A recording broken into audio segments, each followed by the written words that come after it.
Beto O'Rourke is officially throwing his hat in the Texas gubernatorial race and announced his candidacy actually just this morning to challenge Republican Governor Greg Abbott. Let's take a listen. I want you to be part of this campaign. And whether that begins today with a campaign contribution or signing up for a volunteer shift or just committing yourself to talking with your friends and family about how important this election is, I want you on the team. And I want to win this with you and for all the people of Texas. I'm looking forward to seeing you out there on the campaign trail. Thank you. Team Rising is here to discuss the breaking announcement. Democratic strategist Colin Rogero and advisor at the Renewed Democracy Initiative, Rena Shaw, are here. Welcome to both of you. Good morning. Morning. Good to be with you. Yeah, thanks so much for joining us. Colin, I'm going to start with you because you work on these kinds of races, and Texas is obviously a heavily Hispanic state. The Hispanic vote is kind of an interesting question now that Donald Trump was able to sort of carve into that in interesting ways. But Beto O'Rourke is coming in and is hoping to sort of really rally a lot of the new Texas voters. There are a lot of new people who have moved to Texas who may be making the state more purple than red. What do you make of this? Do you think this is a good move for Beto? Well, look, I think it's a good move for the voters of Texas to have a choice between the current governor, Governor Abbott, and someone who has a history of actually working in the state, accomplishing things, and probably appeals to a more broad swath of voters than Abbott does at this point in time. I think Beto O'Rourke has some things in his favor. When he ran for Senate, he built up an incredible amount of name ID. He also traveled to every single county in Texas, really put in the hard in-person work, even going to Republican areas that traditionally Democrats would never visit. So he's built some goodwill there. And really, he lost by a few percentage points. And really, that turnout portion was in a northern area of Houston, where, quite frankly, when it came to the media purchasing portion of their campaign, they were a little light. So I don't think there are going to be those mistakes again. I think the Republicans have made some critical errors, in the legislature that Governor Abbott has gone along with instead of vetoing, that are really going to make people think that they may need a different direction to move forward here. And Rena, we talk about Trump kind of, creeping into the Hispanic working class vote, but at the same time, and particularly in Texas, Sinclair and a lot of the local television, has gone in a rather extreme right direction, to the point where if that continues throughout this cycle, by the time the election comes, you might find 30% of Hispanic voters who get their news from these extremist kind of Spanish language news outlets saying that Beto O'Rourke's a pedophile. Or Beto O'Rourke is, whatever other weird, like totally out there. Not just like he's going to take away your guns, which is fine because he said he was going to do that, but like completely out there stuff. So how difficult is it going to be going forward for Democrats in Texas, given that media environment that the left has not found an answer to? Well, the media environment that you just described, Brian, one that is filled with misinformation and really has all the visages of being so extremist that you're wondering, how can you push back? Well, how have Democrats pushed back in their activist mode? And they've done that via super PACs.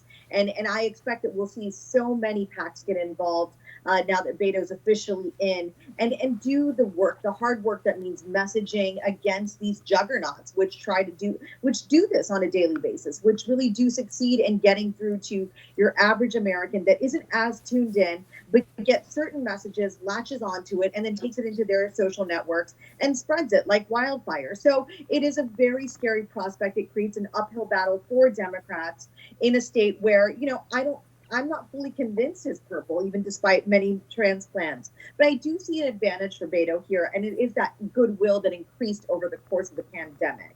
I think he was seen in areas doing good where it seemed like government really wasn't fitting in. The Texas state government, I'm talking about Governor Abbott, not really showing up. And Beto seemed to show up in those places. So I expect that his team will push that out some more. But already on the messaging front, there is some worry, I believe, that this big, bold vision he talks about is not specific enough. Because back to the Hispanic voter that was mentioned, I would love to see some new data about how much they remain single issue voters. I've made my career on the GOP. I'm sorry, on the right with the GOP, many state and congressional level candidates always felt that that's what they needed to take to the Hispanic community was that message of being pro-life, anti-abortion. So I'd love to see some new numbers on that because that is a very significant thing that will play into this race. We need to keep watch for that and not forget how significant that is. I thought Ryan's question about the media was amusing, given that Beto O'Rourke was sort of like put on every like glossy magazine cover. Like the guy's got some good favor in the media. And English language glossy media. There you go. I'm talking about the Spanish language media that voters are in Texas are watching. I'm just saying. And Colin, do you have any insight into that? Well, yeah, absolutely. And I did a lot of the Spanish language advertising, both in local races and for the Senate campaign there last cycle, and was very cognizant of what was going on in the media market and even in the Beto O'Rourke market. I say a couple of things. One, to your Sinclair-owned Spanish language dominant stations, Beto O'Rourke does speak Spanish, and he will communicate and do interviews and have a press strategy that is not him, but spokespeople on these particular networks. So I don't believe he's going to discount the power of the Latino vote, especially communicating in language when he is originally from El Paso, right? So I think he gets it. First, I would say secondarily, Democrats have historically made the mistake of communicating with Hispanic voters very, very late in elections because they view them as a turnout universe, very similar to how they have viewed historically Black voters. I think they're coming to the realization after Virginia and after New Jersey that this is a losing proposition going forward. So I think there's going to be a fair amount of persuasion to the Hispanic audience, both in English and in Spanish, and it's not going to be single issue that, communication, as Rena brings up, which I think has been a historic mistake on both sides as well. There's going to be a lot of economic ascendancy messaging if they do this right, because this is really one of the key factors that fits in and why Donald Trump was able to be so successful, just beyond spending lots of money communicating with the Hispanic audience that Democrats weren't answering. Yeah, I'm just saying I expect the sort of legacy media to be all in for Beto and to frame this race as his to lose going forward. Now, we want to get into some new polling. And new ABC News Washington Post poll found that if midterms were held today, 51% of voters say they'd support a Republican candidate in their respective district, while 41% say they'd support a Democrat. The 10-point difference marks the largest potential lead for Republicans in midterm election preferences out of ABC Post polls over the last 40 years. Grievances among voters with the Democratic Party mostly stem from economic discontent and Biden's job performance, and 62% of voters surveyed say the party is out of touch with the concerns of most Americans. The poll also shows that support among Hispanic and Latino voters has fallen 20 points since the 2018 House vote, from 69% to 49%. Rena, give us your take on those numbers. Well, I certainly think this is obviously the worst news possible that could come at this time for Democrats, because what we need as we approach the end of the year and want to have a bold new year in which midterms are happening, you want hope, you want energy. And it seems like everywhere you look, there's none of that on the Democrat side.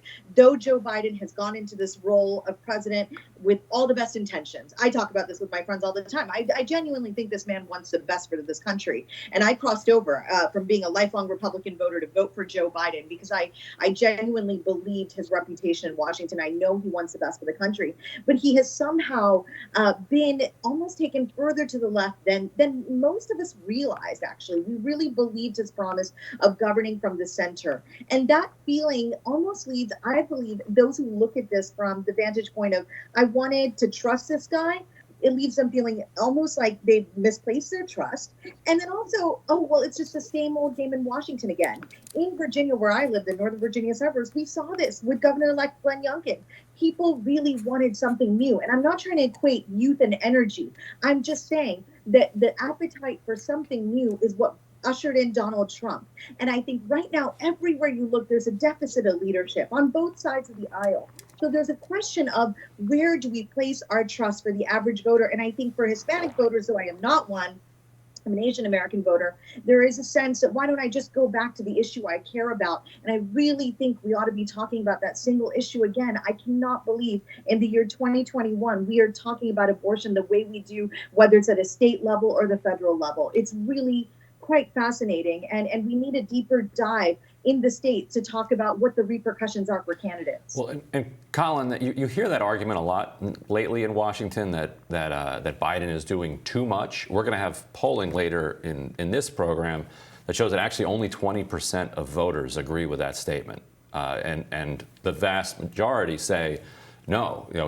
He hasn't done enough yet. He's done less than he has promised. So the polling and the conventional wisdom in Washington don't exactly match with that.